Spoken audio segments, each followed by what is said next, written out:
6.13 지방선거 후보 등록이 지난주 금요일에 마감됐습니다.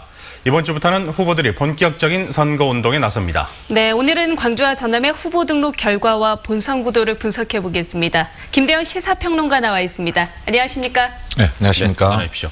네, 출마를 선언했던 후보들이 거의 다 후보 등록을 마쳤습니다. 그런데 민주평화당 공천을 받았던 광주시장 후보와 서구청장 후보가 도중에 사퇴를 했습니다. 왜 그랬을까요?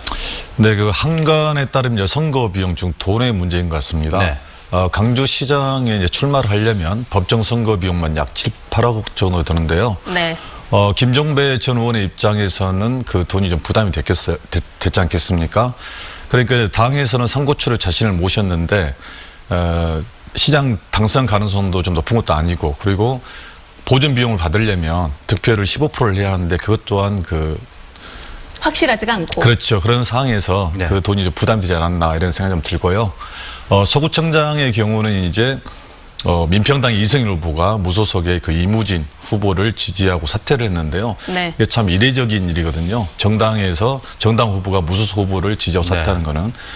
그런데 이제 표면적으로는 민주당의 독주 체제를 막기 위한 것이라고 하는데, 이무진 후보와 이승일 후보는 본인들도 말했다시피 서구에서 정치를 같이 시작했던 인연이 있습니다. 그리고 4년 전에는 두 후보가 민주당에서 서구청장 자리를 놓고 경선을 했던 과거의 그 관계가 좀 있습니다. 네. 그런데 반면에 또 당선이 유력시되는 후보는 선거운동을 게을리한다거나 네. 경선 전과 후에 태도가 바뀐다거나 과거에도 이런 경우가 있었거든요. 혹시 들리는 이야기는 없나요? 사실 그렇습니다. 선거운동 기간임에도 불구하고 네. 예비후보 선거운동 기간임에도 불구하고 거리에 나서는 사람 별로 없다. 네. 그리고 이제 뭐 다 된 것처럼 뭐 거들먹거린다 이런 이야기들은 좀 있죠. 네. 그렇군요. 네. 알겠습니다. 뭐 전남 쪽으로 이야기를 좀 돌려보도록 네. 하겠습니다. 전남 이 분위기는 어떤가요? 지금 이번 지방선거 그 후보자 경쟁률이 역대 최저라고 합니다. 2.3대 1인데 반면에 전남의 경우는 3.3대 1로 그 전국 평균보다 높습니다. 네. 그만큼 이제 후보들이 많이 나왔다는 건데요. 전국적으로 보면 민주당의 지지율이 강세를 보이고 후보들이 안 나오는데 전남은 그거와 상관없이 오히려 50% 더 넘게 나왔다는 거. 그러면서 그러나 이제 지방선거가 시작됐던 1995년 네. 그리고 2014년까지 약 20년 동안 기초단체장 중에서 무소속 후보가 당선된 확률이 약 7명, 8명 이렇게 높거든요. 아주 이 네. 수치상으로 그렇게 나타나네요. 네, 적게는 6명에서 8명까지. 그만큼은 이제 전남의 경우는 무소속 후보들이 강세를 좀 보여왔습니다.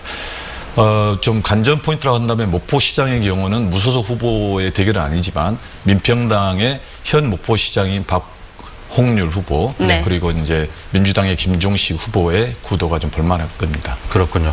자, 교육감 후보로 저희가 또 이야기를 네. 나눠보도록 하겠습니다. 이정선 후보가 최영태 후보에게 단일화 제안을 했는데 거절을 당했습니다. 앞으로 판세가 어떻게 될까요? 여론조사를 보면 현재 이제 장기국 후보가 여전히 1위를 달리고 있지만 네. 지지율이 좀 떨어지고 있습니다. 반면에 이제 이정선, 최영태 후보 같은 경우는 조금씩 지지율이 올라가고 있거든요. 그런 상황에서 이제 이정수 후보 입장에서는 단일화를 제안했던 것 같고, 네. 반면에 최영태 후보 같은 경우는 본인이 시민경선 추진위원회의 그 추천 후보란 말입니다. 그렇다 보니까 단일화 여부를 혼자 결정할 수 있는 문제가 아니고 아무래도 경선위의 눈치를 좀 보고 있다. 그래서 이제 뭐 지금 현재는 단일화가 쉽게 되지 않지만 그렇다고 전혀 가능성이 없는 건 아니다 이렇게 보여지고요. 네. 단일화는 결국 명분과 실력의 문제인데 네. 명분이라는 것은 장기육 교육감의 3선을 저지해야 한다는 그 시민사회 요구가 있다면 당연히 두 후보에 대한 압박이 있을 것이고, 실리적인 측면은 이제 예를 들어서 어느 한 후보가 1위 후보와의 격차가 크지 않을 때는 굳이 단일화를 해서 위험 요소를 갖고 가는 것보다 현재의 구도로 가는 것도 좋을 것 같습니다. 아직까지 가능성은 남아있다. 그런 네. 이야기군요. 지난 주말에 깜짝 남북 정상회담이 있었습니다. 좌초될 뻔했던 북미 정상회담도 다시 열리게 네네. 되는데 앞으로 지방선거에 어떤 영향을 미칠까요? 그러니까 이제 북미 정상회담이 집권 여당에 이제 압승을 가져올 거라는 거는 이제 많은 전문가들이 예측을 하잖아요. 네. 그러나 반면에 투표율이 높아지겠느냐. 투표율. 네, 오히려 투표율이 좀 떨어질 거라 걱정하는 사람도 네. 있습니다. 보수 측에서는 이제 기권하는 표, 이제 집권 여당에서는 오히려 다 된 선거를 하기 위해서 투표를 안 할 가능성이 있는데요.